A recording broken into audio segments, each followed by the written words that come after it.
So the skill is in knowing what those objects look like and then being able to say, okay, ChatGPT or whatever, here's the code that I need you to write.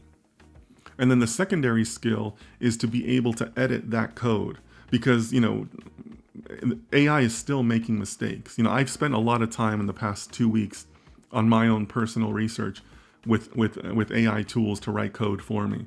And they still require a significant amount of editing, right? And that's okay. They're going to improve over time and, the mistakes are reasonable, things along those lines. But that's going to be where the future of being a data scientist is going to be.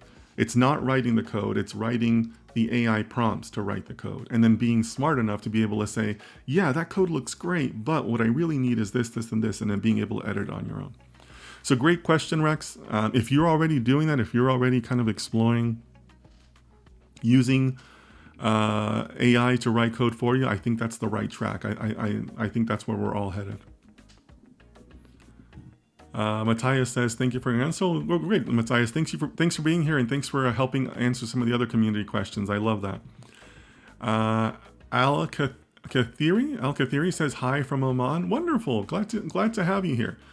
I don't think we've had anybody from Oman before, so thanks for joining. Deathlock says that they are from Bangalore, India. Cool. I hope you're keeping cool out there in India.